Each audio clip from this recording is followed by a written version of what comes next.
Welcome back. If it has joined us, you're watching the news at 10, broadcasting on Channels Television live from Lagos. A reminder of our top stories.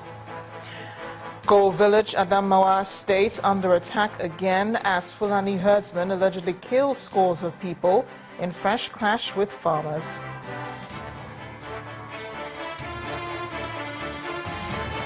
Ogun River flows again. Experts attribute the dryness to human activities around the area.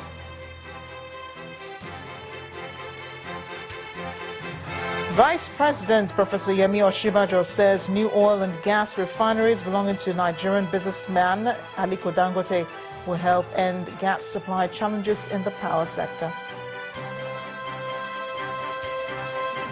And tributes paid to Somali Minister Buri Muhammad Hamza, who was among those killed in an Al-Shabaab attack on Mogadishu.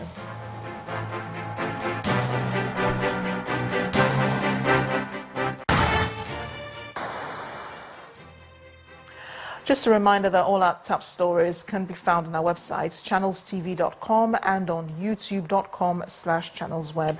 Do visit m.channelstv.com to view us live on a mobile device and download the Channels TV app for Android, iOS and Windows phones from their respective stores. We also encourage you to please interact with the Channels Eyewitness feature in the Channels TV app. If you have pictures or videos you'd like to share with us, tap the application on your device, swipe to reveal the Eyewitness menu, and follow the instructions. When completed in 2019, the Dangote Refinery and gas stations are expected to enhance power in Nigeria and create employment opportunities for the youth. The Vice President of Nigeria, Professor Yemi Osinbajo, told journalists after a tour of the facility at the Dangote Industrial Area, Lekki Free Zone in Lagos, that the projects are strategic assets for Nigeria at this time. The chopper conveying the Vice President, Professor Yemi Osinbajo, and 4 ministers landed at about 10:30 a.m. Professor Osinbajo was received by Governor Akinwumi Ambode, the President of Dangote Group, Alhaji Aliko Dangote, businessman Femi Otedola, and other top state government functionaries were also on hand. For about 2 hours, the Vice President and his entourage toured the Dangote industrial area to inspect ongoing projects, including a petroleum refinery, petrochemical gas treatment stations, and a fertilizer plant.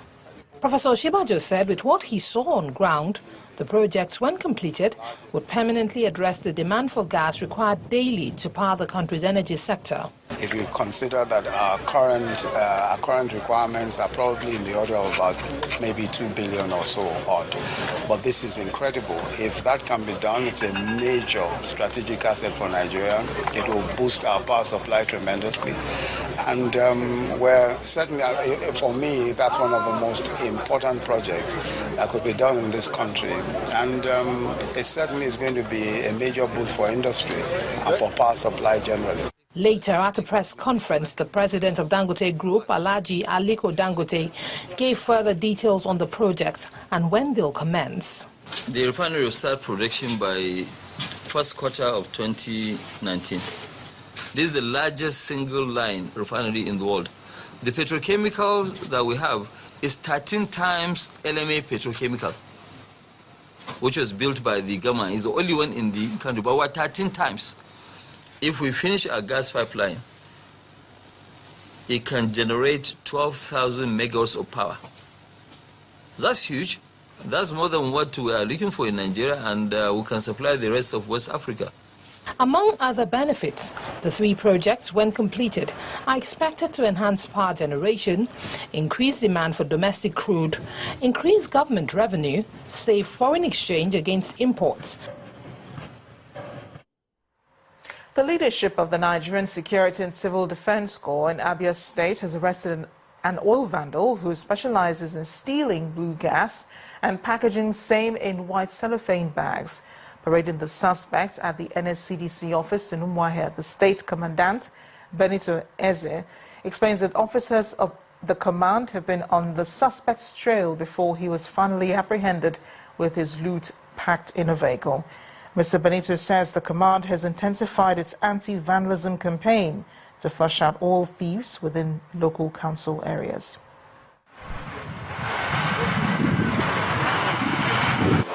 The headquarters of the Nigerian Security and Civil Defense Corps in Umuahia, the Abia State capital, witnessing an unusual heavy presence of personnel and operational vehicles. They are here with Peter Okori, a suspect intercepted with bags of substances suspected to be crude oil in his golf car in Nubuako, a community in Okwa local government area of Abia State. Speaking on the effort of the Corps to rid the state of the activities of vandals, the state commandant Benito Eze warns that the state will no longer harbor any economic saboteurs. It will be better for them to either stop this nefarious act or relocate to another place. Abia State is no longer a safe haven for any of them.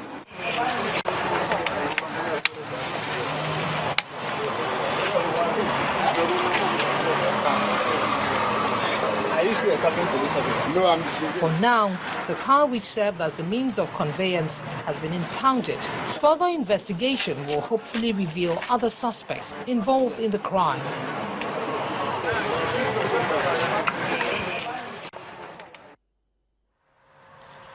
Four days after they were kidnapped by gunmen in Cross River State, 7 contractors, including 3 Australians and 1 South African, have regained their freedom. The state security advisor, Mr. Jude Ngaji, says no ransom was paid for their release and they were released unhurt. Confirming their release to Channels Television, Mr. Ngaji says security has been beefed up in Calabar and other parts of the state to avert a recurrence. He called on residents of the state to go about their lawful activities without fear of molestation. Graduates and student pilots of the Nigerian Air Force in Kaduna State will soon begin flying exercises with the procurement of 10 new aircrafts from Pakistan. The Chief of Air Staff, Air Marshal Sadiq Abubakar, offered details of the arrangement at the graduation ceremony of pilots from the 301 Flying Training School. While commending the graduates for their impressive performance in the induction training, Air Marshal Abubakar reiterated the commitment of the Air Force to win the war against terror. Now please take your seats. This is the new set of students inducted into the 301 Flying Training School as trainee pilots 5 months ago. Before graduation now, they've been subjected to several academic and field exercises, including completing the mandatory 50 flying hours. But for them to be commissioned as full military pilots, they'll need to undergo more basic training. The Chief of Air Staff is optimistic that the acquisition of more trainer aircraft will nail it. The Nigerian Air Force is leveraging on its vibrant bilateral relationship with the Pakistani Air Force to acquire 10 Super Mishak trainer aircraft for induction into the ab initio training fleet of 301 Flying Training School.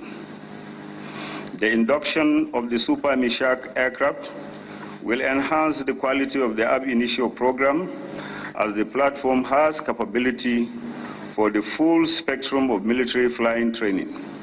The unit has, within the last 1 year, benefited from an extended and resurfaced runway, an elevated and revamped control tower, state-of-the-art flight simulator, 2 additional trainer aircraft, and world-class buildings, including this very edifice in which we are gathered today.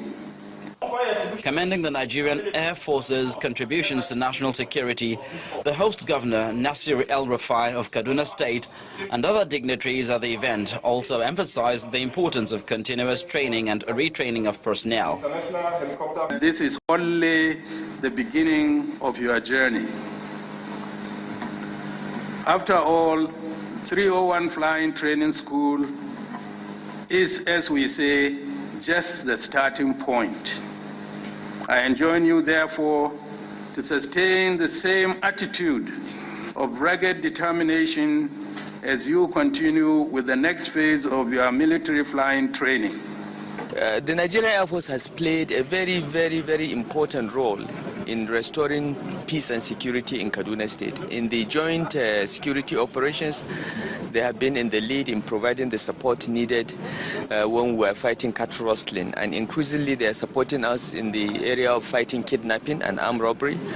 So they have made very significant contributions, and around this area and under the auspices of Operation Yagi, they have made this part of the state quite safe. Awards and certificates are presented to the graduating students.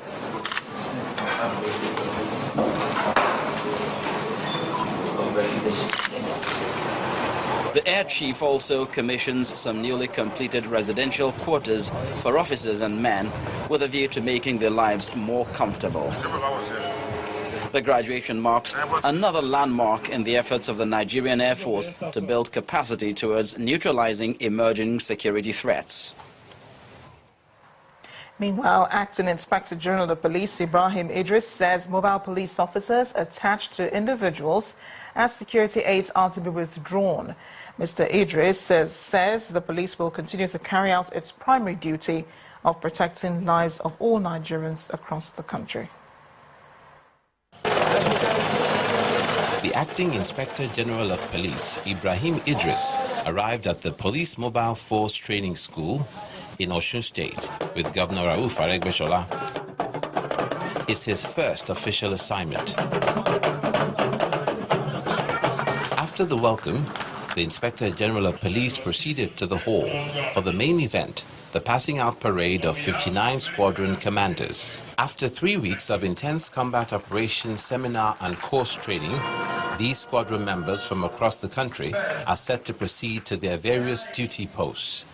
I hereby request the IGP to graciously resuscitate the training of the rank and file in the KMA so as to clear the battle of the training of locally mobilized combatants in the various squadrons. The Acting Inspector General of Police admonishes policemen and officers, especially those in the mobile unit, to rise up to the current challenges. He says mobile police officers deployed as security aides to individuals will be withdrawn. You are set up to tackle serious crimes. You are not set up as bodyguards. Henceforth, we deploy you to special situations that requires your expertise. As I stated in my inaugural speech, the deployment of mobile police to individual people or VIPs or companies is hereby banned with immediate effect. The host, Governor Rauf Aregbesola, calls for improved police public relations to gain the confidence of the people. The success of every police formation is how well integrated it is with the community. So the word of community policing will mean nothing if you are isolated and alienated from your community. The Acting Inspector General of Police later commissions a borehole donated by the 59 Squadron commanders to the Ila Training School.